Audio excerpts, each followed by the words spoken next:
Assalamualaikum warahmatullahi wabarakatuh. Salam guru hebat.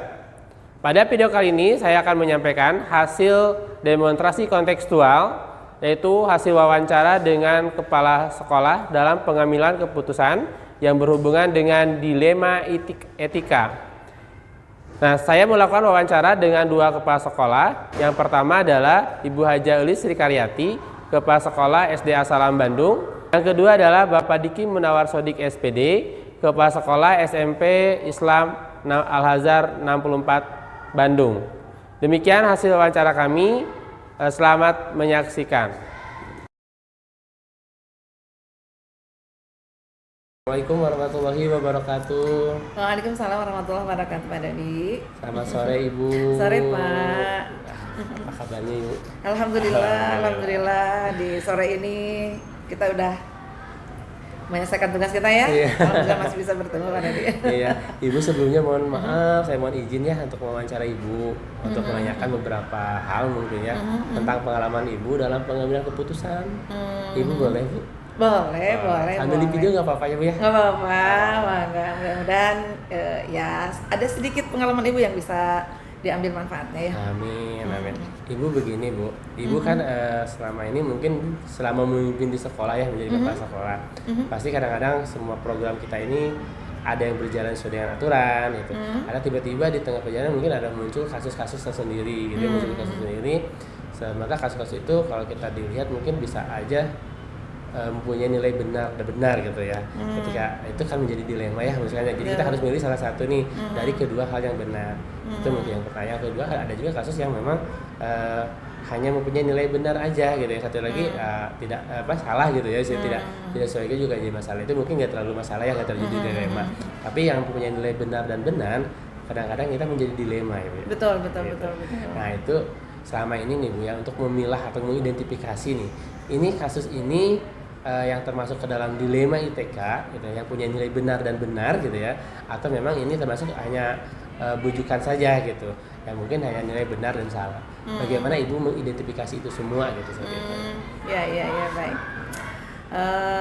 Betul Pak Dodi, selama Ibu menjabat jadi kepala sekolah itu betul-betul dihadapkan dengan berbagai yang namanya dilema etika. Iya. Karena yang disebut dengan dilema etika itu adalah tadi disebutkan ya, ada dua atau lebih ya, sisi kebenaran yang harus kita pilih di antara salah satu.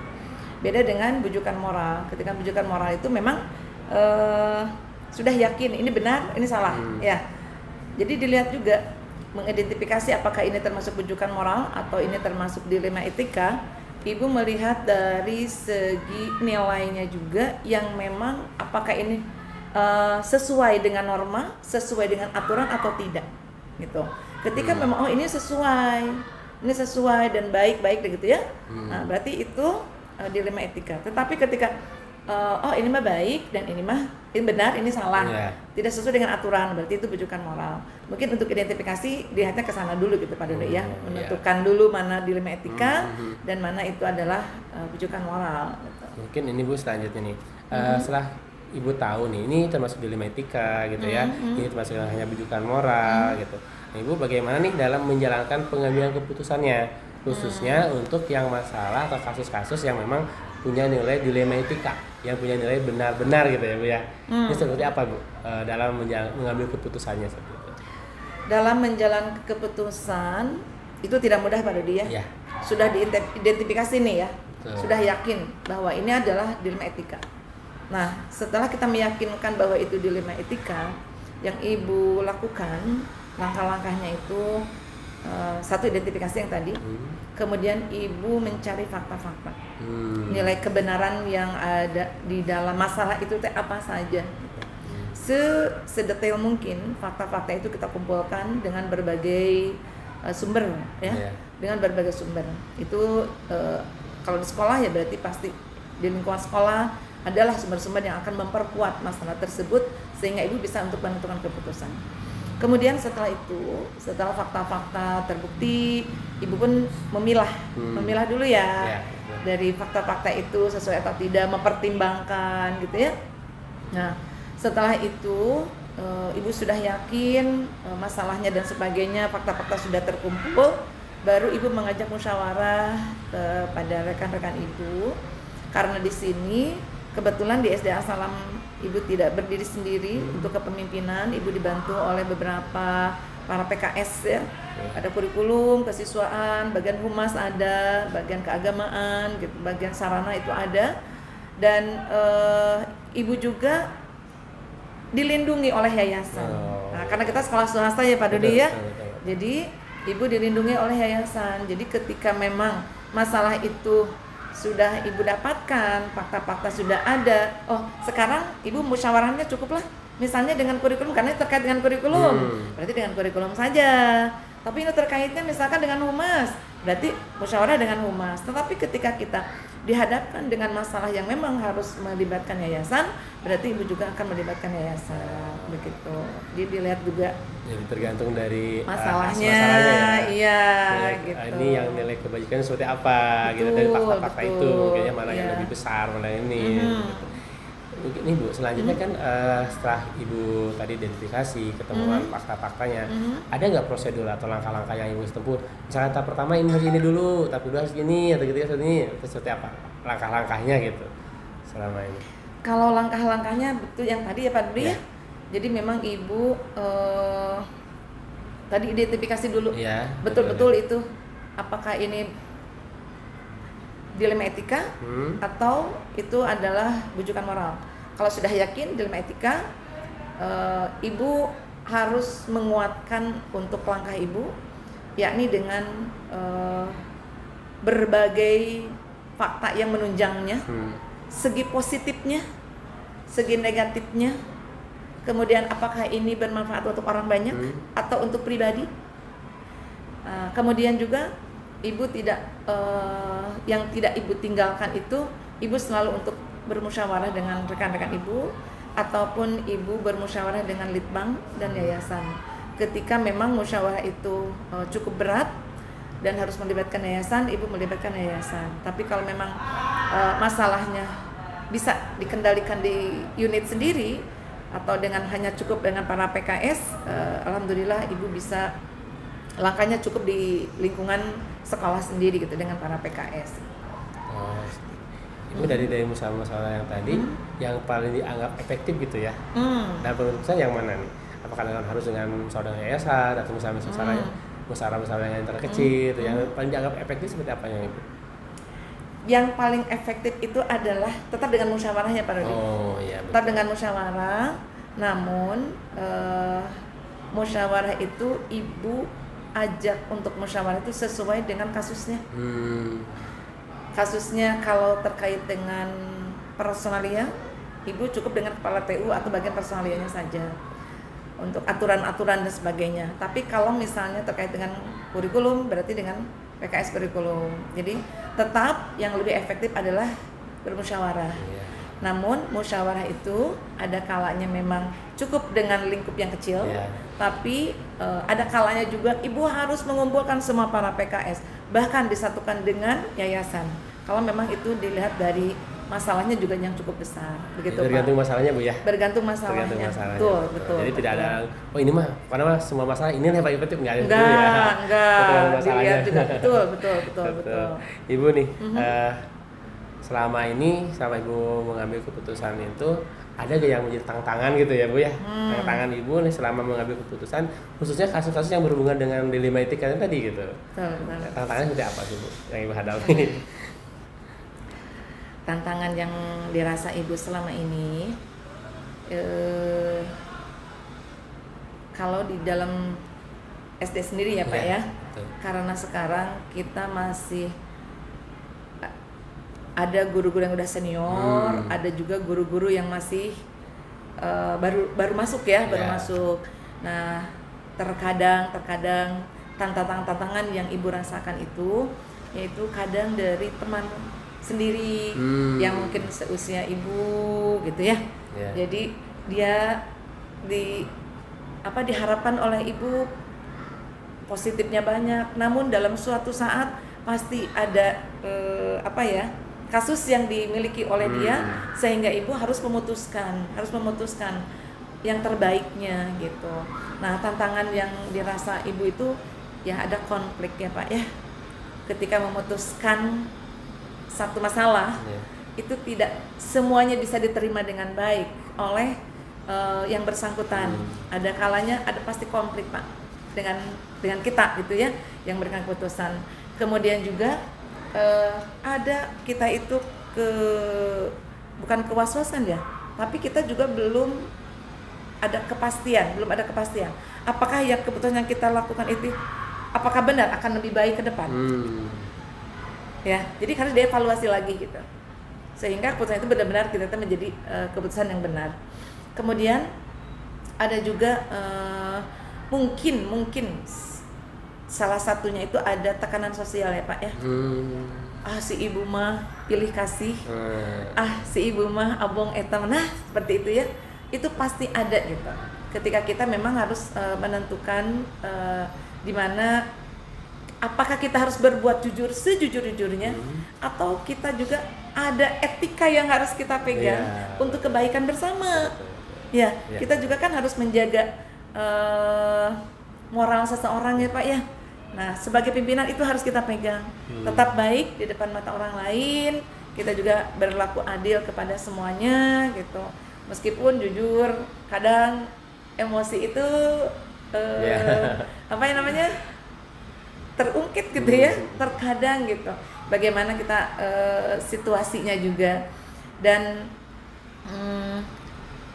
yang menjadi tantangan juga itu adalah terkait dengan kepentingan orang banyak ya Pak ya, untuk menentukan bagaimana kepentingan ini apakah dirasakan manfaat untuk orang lain atau tidak, untuk memutuskan apakah misalnya dalam guru gitu ya, apakah guru ini akan mengajar lagi atau tidak, segi positifnya seperti apa, negatifnya seperti apa, kita membutuhkan tapi gini dan sebagainya. Untuk menentukan semuanya itu gitu kan pasti ya Pak ya, ada tantangan-tantangan yang kita terima gitu. Dan bahkan kalaupun sampai kepala sekolah itu sudah memutuskan dan itu dijadikan sampai harus hilang kedudukan pun ya, kalaupun itu keputusannya memang seperti itu ya Pak ya. Nah, itu ya resiko lah yang harus diambil gitu, yang harus diterima oleh seorang pimpinan. Itu Pak. Oke. Ibu, mungkin selanjutnya ketika kita punya masalah gitu ya, ada kasus gitu yang kita hadapi, apakah Ibu ini dalam mengambilnya ada tahapan-tahapannya atau ada dijadwalkan, atau memang langsung aja eksekusi gitu, langsung di tempat gitu, atau misalkan Ibu harus merenung dulu gitu sebelum ngambil keputusan, atau seperti apa gitu? Merenung ya Pak Dodi ya. Se ekstrim apapun masalah, ketika tidak berpikir mungkin itu kurang bagus. Namun kita pun melihat dari masalah itu sendiri. Kalau masalah itu harus cepat kita eksekusi, harus kita selesaikan dan harus ada solusi saat itu, mungkin ibu hanya membutuhkan waktu sebentar.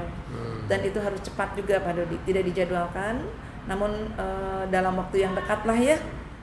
Saat itu pun harus diputuskan.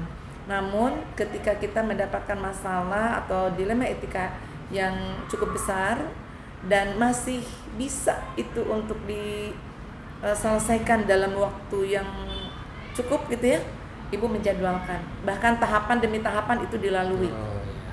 Demi tahapannya itu dilalui semuanya, sehingga keputusan yang kita keluarkan pun ya mudah-mudahan itu lebih baik, lebih banyak positifnya juga gitu Pak Dodi. Jadi ada kalanya spontan, tapi tetap merenung ya, tetap kita untuk berpikir sejenak gitu ya. Tapi ada kalanya juga dijadwalkan. Jadi mungkin tergantung kasusnya Bu ya. Betul. Ada yang mungkin harus cepat gitu, ada yang ini mah kayaknya bisa ditunda dulu gitu, sesuai dengan prosedur yang ada gitu, tahapannya step by stepnya, mungkin dicari datanya, faktanya. Betul, iya. Ada memang harus cepat gitu penanganannya. Kan sebelum diputuskan tuh tahapannya musyawarah juga bukan satu kali. Betul. Karena musyawarah ini lanjut lagi baru sampai kita putuskan. mufakat mungkin Bu. Betul gitu pada. Ibu ini selama ini nih ya, ada nggak faktor atau seseorang gitu ya, atau misalkan sistem seperti apa yang mempermudah ibu dalam pengambilan keputusan? Untuk pengambilan keputusan yang mempermudah, satu dari pengalamannya. Iya, pengalaman. Ibu punya pengalaman mungkin dari hari ke hari yang namanya pimpinan itu pasti disodorkan dengan masalah ya. Iya, betul. Mungkin masalah ini belum terselesaikan, besok, lusa, itu dari masalah ke masalah itu menjadi pembelajaran. Nah, faktor itu yang menjadi penguat ibu dari pengalaman-pengalaman itu, salah satunya itu pengalaman. Yang kedua, ibu juga sharing ya, dengan yang lain, selalu sharing gitu untuk bermusyawarah ya, sehingga menjadi penguat untuk ibu. Kemudian juga ibu karena di sini adalah lembaga swasta, ibu punya litbang, ibu punya yayasan. Jadi ada memang yang bisa mempermudah ibu ketika ibu sudah, wah ini sudah agak mentok ya gitu ya, udah mentok gitu. Jadi kalau misalkan kasusnya mudah bisa diselesaikan di dalam dengan cukup dengan para PKS, ya alhamdulillah. Tapi ketika memang sudah berat, nah alhamdulillah yayasan, litbang itu selalu menaungi unit gitu ya. Jadi ibu tidak berdiri sendiri, bahkan untuk kedinasan pun dari pemerintahan sendiri juga alhamdulillah itu bisa diajak kerjasama. Jadi banyak faktor juga yang memang mempermudah atau membantu ketika ibu dihadapkan dengan dilema etika. Oke. Mungkin terakhir ibu ya ini dari pengalaman ibu gitu selama ibu memimpin gitu ya di sekolah, mungkin ada nggak pelajaran yang ibu petik gitu yang mungkin bisa di-share ke yang lain gitu. Kayak apa nih, seperti apa sih dalam pengambilan keputusan ini yang pelajaran yang dianggap penting lah gitu untuk di-share ke yang lain, seperti apa gitu. Yang pertama yang dipetik dari pengalaman ibu itu akan menjadi sebuah pengalaman di mana kita itu menjadi orang yang berkarakter. Apakah kita bisa menentukan masalah itu dengan baik atau tidak? Itu bisa menentukan karakter ya Pak ya? Iya, betul. Kemudian juga ada keterampilan dari pengalaman itu, dari semua masalah yang dihadapi, ada keterampilan yang kita miliki sehingga kita bisa menentukan mungkin masalah yang tadinya berat dilakukan dengan lama. Ketika kita sudah terbiasa dengan pengalaman itu, kita bisa lebih cepat untuk menentukannya, kita bisa lebih ada ilmu, ada pengalaman yang kita punya sehingga dalam masalah-masalah itu bisa terselesaikan dengan segera ada solusinya. Nah, kemudian juga berbagi dengan teman-teman ketika ibu dihadapkan dengan yang disebut dengan dilema etika, mungkin gitu ya, berbagi dengan Pak Dodi insya Allah nanti akan menjadi seorang pemimpin. Itu melatih kesabaran kita juga, melatih kedisiplinan kita juga, meminta juga pertanggungjawaban apa yang kita putuskan. Jadi memang tidak mudah Pak Dodi untuk menjadi seorang pemimpin, meskipun pekerjaan banyak dihandle oleh rekan-rekan, namun tanggung jawab yang lebih berat. Namun Pak Dodi, ibu doakan akan menjadi seorang pemimpin yang bijaksana, sehingga dengan pengalaman-pengalaman yang dirasakan itu menjadi pengalaman yang berharga dan menjadi ilmu di masa mendatang. Karena dilema etika itu bukan hanya dialami oleh kepala sekolah, Betul. Guru pun pasti mengalami Ya, itu. semua orang pasti ya. Nah itu tapi tergantung ya, itunya. nah ada apa namanya lingkungan masing-masing ya. Betul. Pasti dilema etika itu pasti gitu, pasti.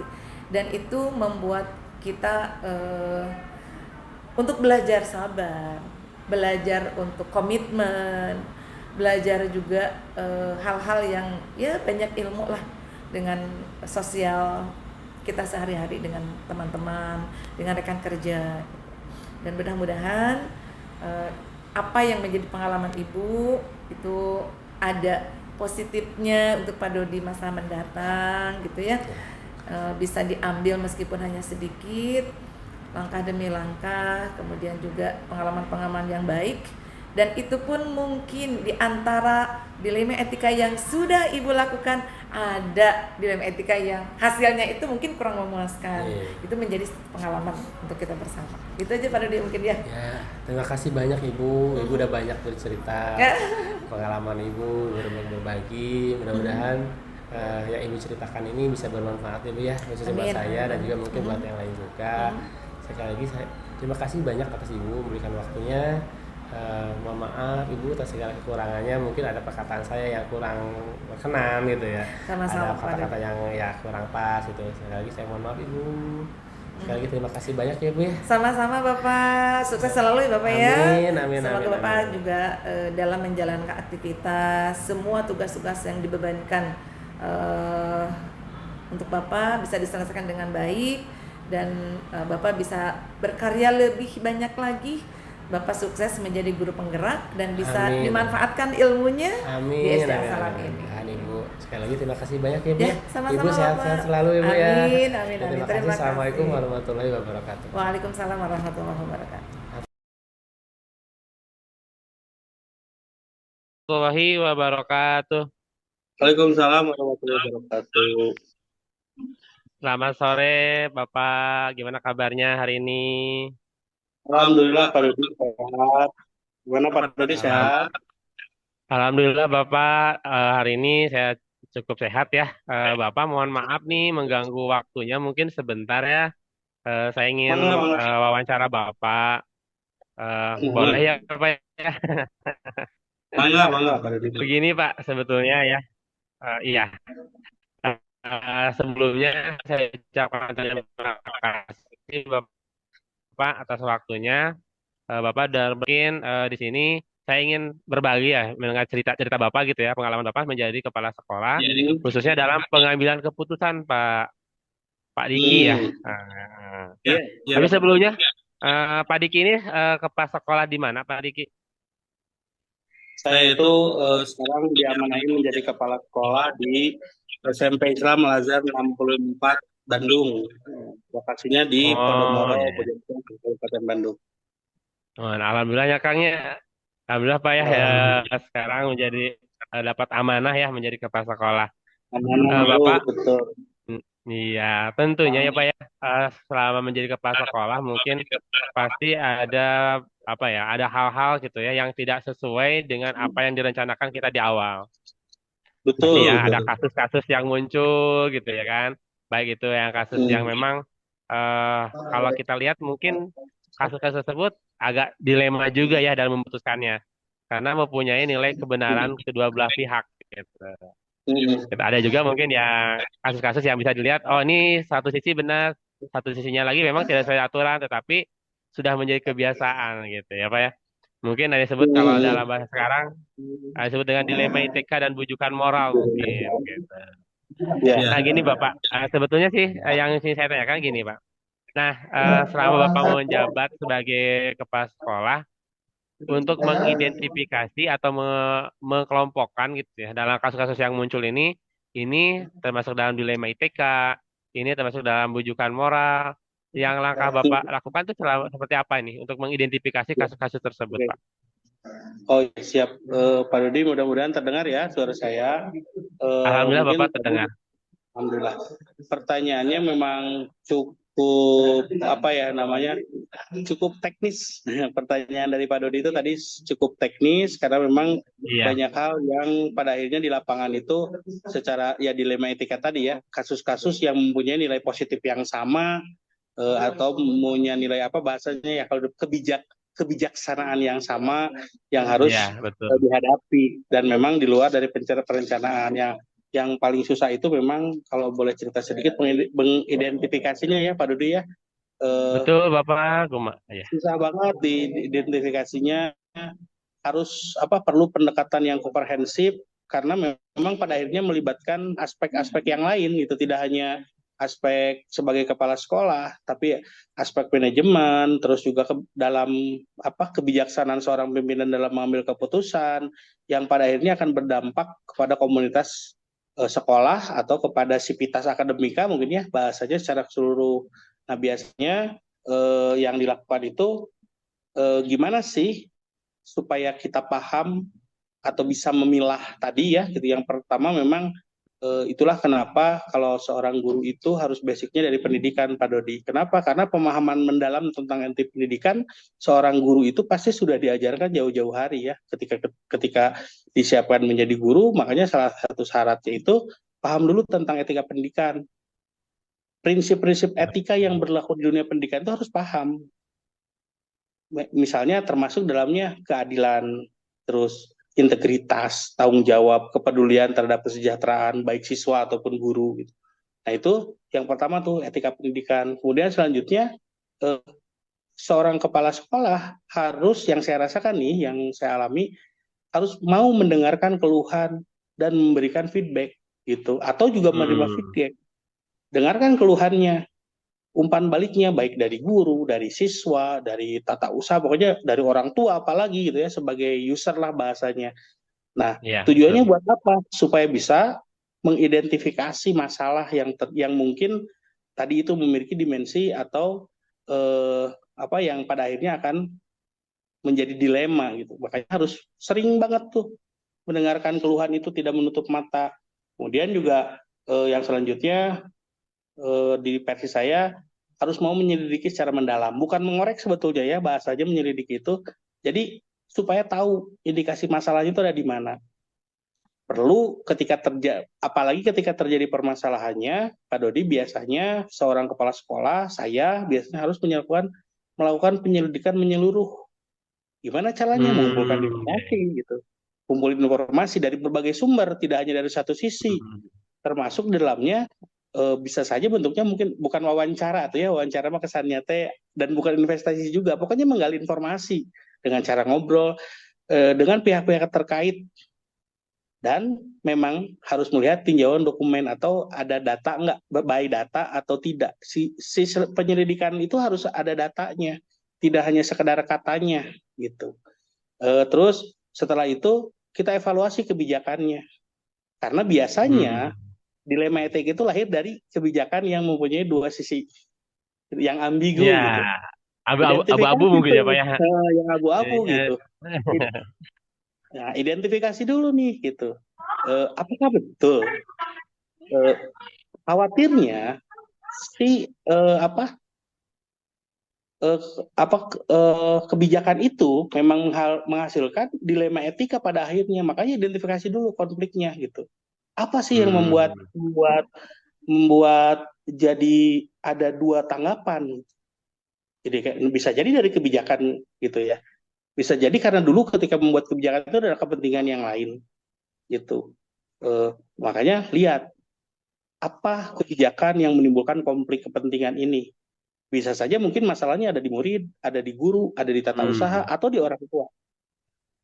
Atau bisa jadi ketika setelah diidentifikasi masalahnya, selain kebijakan ada juga kepentingan pribadi yang pada akhirnya mempengaruhi kepentingan profesional saya gitu sebagai seorang pimpinan sekolah gitu. Tidak gampang ya Pak ya. Nah, itu yang dirasakan. Makanya selanjutnya evaluasi kebijakannya gitu.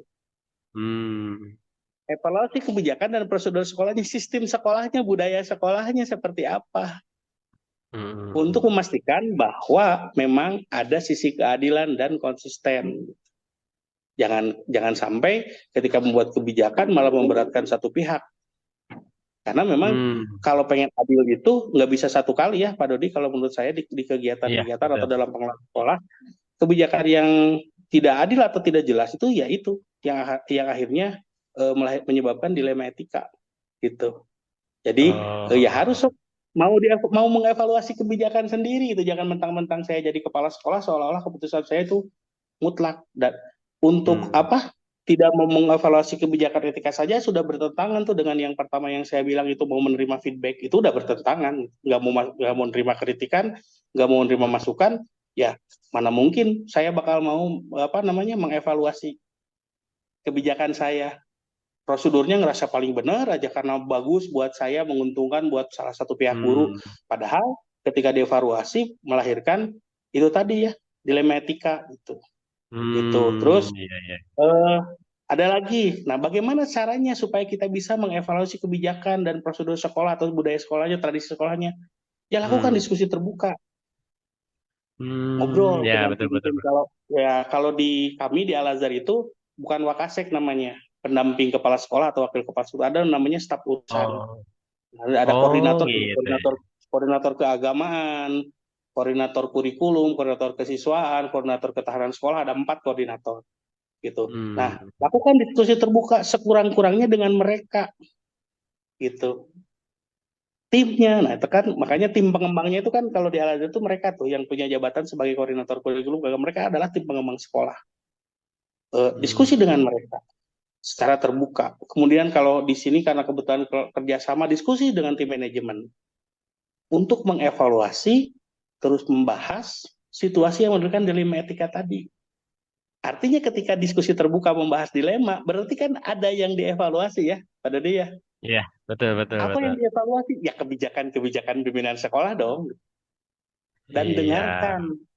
dengarkan perspektif mereka dalam memberikan keputusan atau saran. Dan itu tujuannya supaya nanti kepala sekolah bisa mengambil keputusan yang lebih baik. Terus nanti masih kurang nih, yang saya rasakan, ya saya tidak malu berkonsultasi dengan para ahli dalam tanda kutip di sini, orang-orang yang lebih lama di Al Azhar kalau saya karena Al Azhar gitu ya. Dalam beberapa kasus itu mungkin harus saya lakukan gitu. Konsultasi, nanya ini apa saya udah benar nggak ya membuat kebijakan ini? Apa benar nggak ya aturan yang saya pakai? Berdampaknya seperti apa?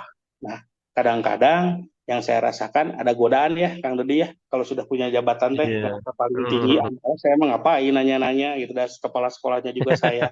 Nah itu Iya, memang betul, betul. manusiawi ya, Kang Dodi ya, yang saya rasakan Pak Betul, Dodi betul, adalah sangat betul. manusiawi, manusiawi banget itu mah. Dan saya teh ngerasa hebat jadi kepala sekolah, padahal ya itu saya prinsipnya di atas langit ada langit lagi terus secara kelembagaan juga kepala sekolah itu punya pengawas kalau di kedinasan ya konsultasi kan dengan, Betul, betul, betul. karena mereka adalah ahli yang ditunjuk untuk membantu kepala sekolah mengelola sekolah. Kalau di Al Azhar mah ada 2, satu pengawas dinas pendidikan, satu lagi pengawas khusus Al Azhar, sekolah Al Azhar. Konsultasilah dengan mereka. Malah kalau perlu ya konsultasi dengan para ahli yang lebih tinggi gitu ya, supaya lebih ilmiah gitu.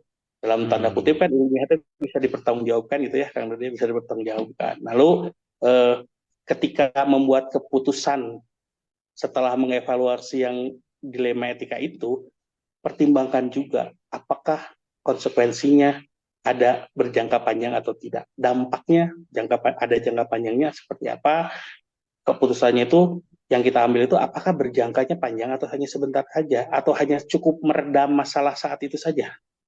Nah itu harus dipertimbangkan. Kalau hanya sekedar meredam, ya sudah. Artinya masalah-masalah itu akan timbul lagi. Artinya evaluasinya kurang mendalam.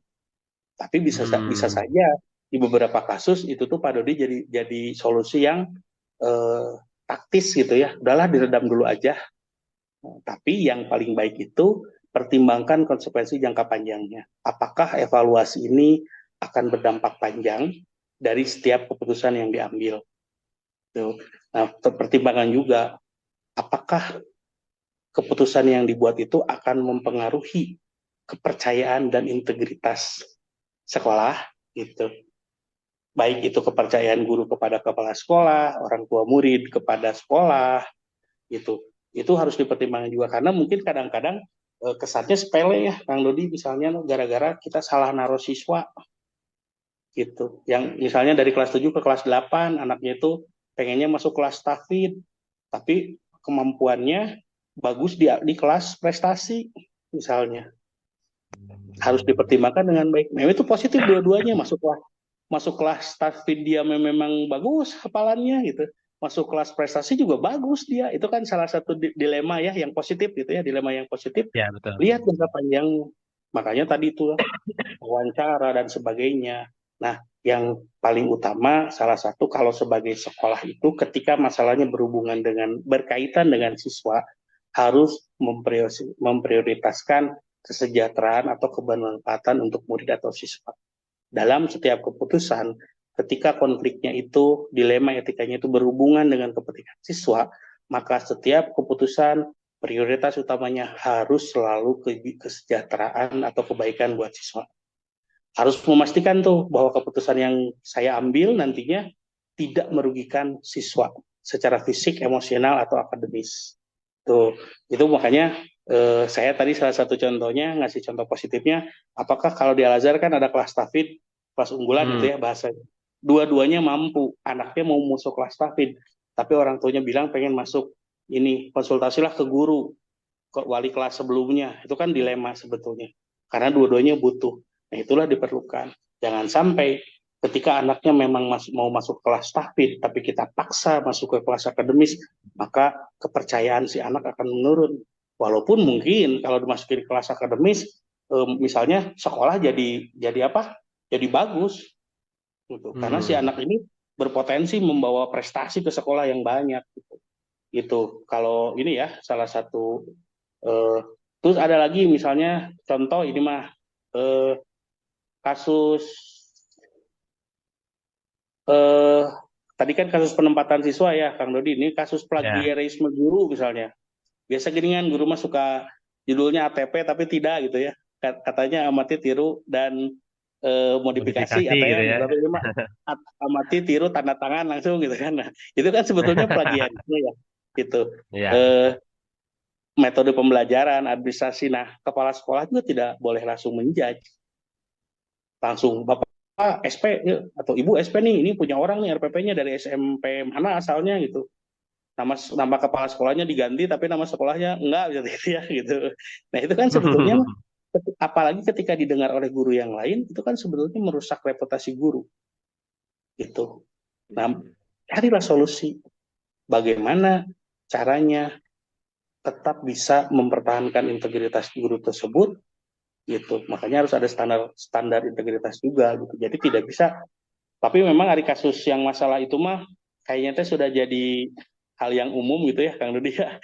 Biasa. Betul. Tapi justru sebetulnya itu di beberapa sekolah, khususnya kami di sekolah swasta Al-Azhar yang dikedepankan itu kan pelayanan, gitu. Kalau gurunya udah gitu, biasanya turunan ke bawahnya apa? Ya itu, gitu. Turunan ke bawahnya ya ke anaknya juga jadi kayak gitu. Jadi seolah-olah hal kayak gitu itu bukan hal yang salah. Itu kan berpotensi melahirkan dilema etika itu ya, yang seperti itu. Itu mungkin secara ini bari ngobrol Pak Dodi ya. Karena saya juga pengalamannya belum banyak. Ini mah hanya sekedar berdasarkan asumsi, terus yang beberapa hal yang pernah dialami, itu juga dialaminya bukan sebagai kepala sekolah, sebagai wakil kepala sekolah, karena itu tadi kalau di Al-Azhar, masalah-masalah yang sifatnya internal itu memang dipegangnya sama wakil kepala sekolah, gitu ya. Sebetulnya mah ya tugas kepala sekolah lah, karena itu tadi kalau di Al-Azhar mah tidak ada, di SMP, di SMA itu tidak ada wakase kurikulum, tidak ada satu kepala sekolah kayak gitu, ngurusin masalah yang seperti itu. Itu mungkin Kang Dodi sambil ngobrol ini ya, ini saya ngobrolnya tidak berdasarkan teori ya, asumsi sama pengalaman aja gitu. Asumsi sama pengalaman aja. Iya.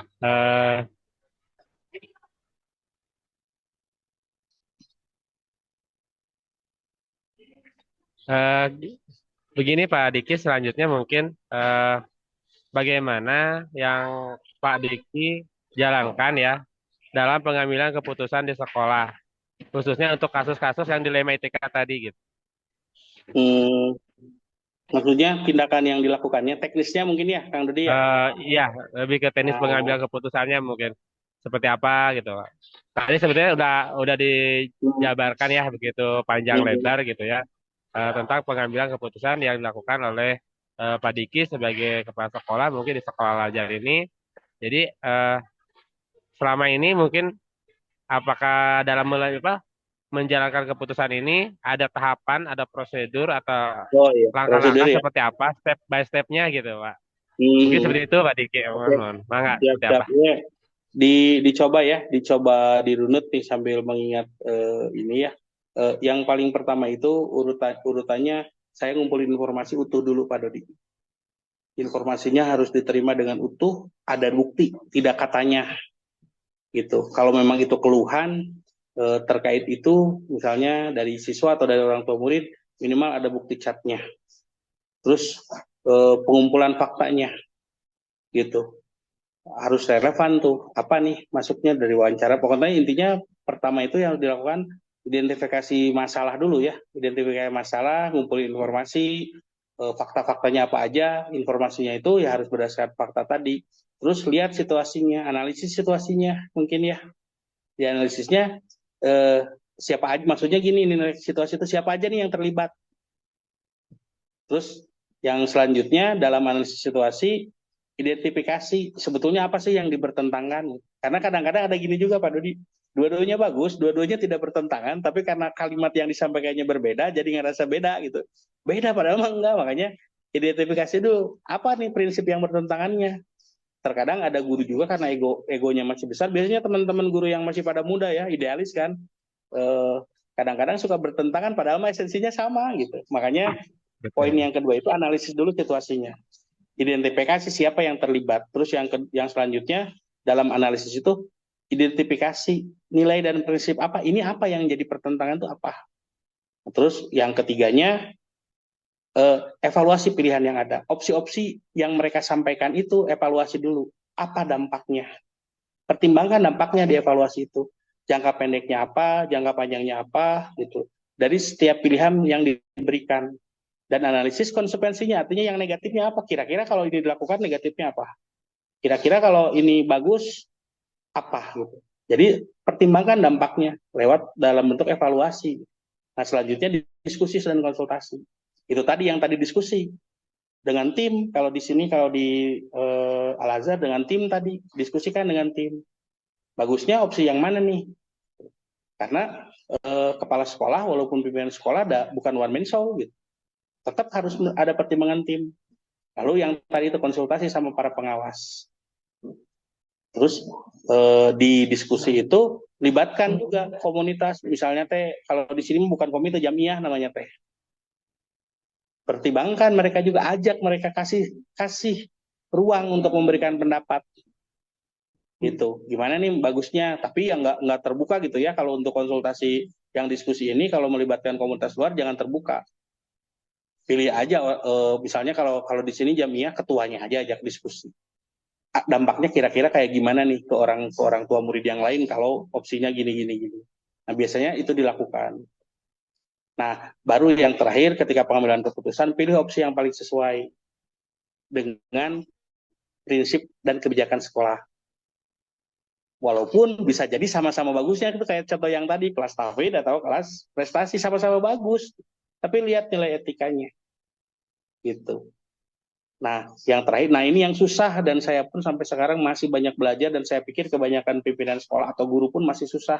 Apa? Buat keputusan yang seadil mungkin. Indikatornya apa? Pertimbangkan semua faktor yang masuk akal. Nah, ini yang susah, Pak Dodi, yang saya rasakan ini susah banget. Susah banget gitu ketika opsinya sudah ada, ketika buat keputusan, dan manusiawi ya, Pak Dodi, kita hati pasti jadi urutan nomor 1. Apalagi ketika kita sudah putuskan si anak ini masuk kelas prestasi aja karena sekolah perlu mendongkrak prestasi. Tapi anaknya nggak mau, udah pengen di kelas tahfidz, cita-citanya pengen memahkotai orang tuanya. Nah, kan itu harus dipertimbangkan. Dua-duanya bagus, anaknya memang mampu gitu. Bagaimana? Nah, tapi ketika ada win-win solution sebetulnya bisa saja. Nah, makanya setelah pengambilan keputusan, implementasikan keputusannya. Mana? Implementasikan keputusannya. Komunikasikan semua keputusan itu kepada semua orang yang terlibat, ke guru yang tadi terlibat itu komunikasikan, ke anaknya, ke orang tuanya sampaikan. Kemudian laksanakan, baru setelah dikomunikasikan laksanakan. Nah, setelah dilaksanakan jangan dilepas. Monitoring. Lihat, pastikan si anak tetap nyaman kalau memang dia mau di kelas prestasi. Dan lihat dampaknya. Gitu. Dan harus ada penyesuaian kalau diperlukan. Nah, bagusnya semua aktivitas itu didokumentasikan dari awal. Dari ngumpulin dan sebagainya. Kenapa? Karena zaman sekarang yang saya tahu, apalagi versi dinas ya, apalagi dari versi dinas, harus ada tuh yang kayak gitu-gitu tuh, catatan, notulen dan sebagainya ya, tuh, Pak Dodi ya. Dokumentasikan rekam jejaknya gitu. Kemudian buat laporan akhir. Keputusannya seperti apa, meureun mun ceuk urang manotulennya atau catatan di buku agenda kecil tuh, makanya kalau kami selalu harus punya ini Pak Dodi. Di catatan sekolah gitu terkait catatan apa aja nih, khawatirnya takut ada tadi itu dilema etika gitu. Nah, kalau bahasa Al-Azhar mah bukan dilema etika, bagaimana mempertahankan pelayanan prima itu teh kalau ada masalah kayak gitu teh. Nah, terus ada lagi nih Pak Dodi, memang rada panjang nih kalau untuk itunya mah ya ini mah sesuai dengan prosedur yang biasa saya lakukan aja ya Pak Dodi tadi tuh. Setelah didokumentasikan, lakukan evaluasi atau pembelajaran dan perbaikan. Evaluasi prosedurnya, benar nggak sih prosedur yang saya lakukan itu udah benar nggak? Gitu. Karena setiap langkah yang dilakukan itu belum tentu akan cocok di setiap masalah etika tadi gitu. Belum tentu cocok gitu. Mungkin untuk yang saya sampaikan itu cocok karena permasalahannya positif. Kalau yang negatif, dua-duanya itu kan juga sama masalah etika ya. Biasanya hubungannya dengan duit bos yang kayak gitu mah ya. Pak Dodi ya yang negatif mah gitu. Nah, setelah dievaluasi prosedurnya, apa yang kurang? Oh, ternyata guru-guru itu kenapa sih sampai mereka bisa bertentangan, berbeda pendapat? Oh, evaluasi. Oh, perlu edukasi.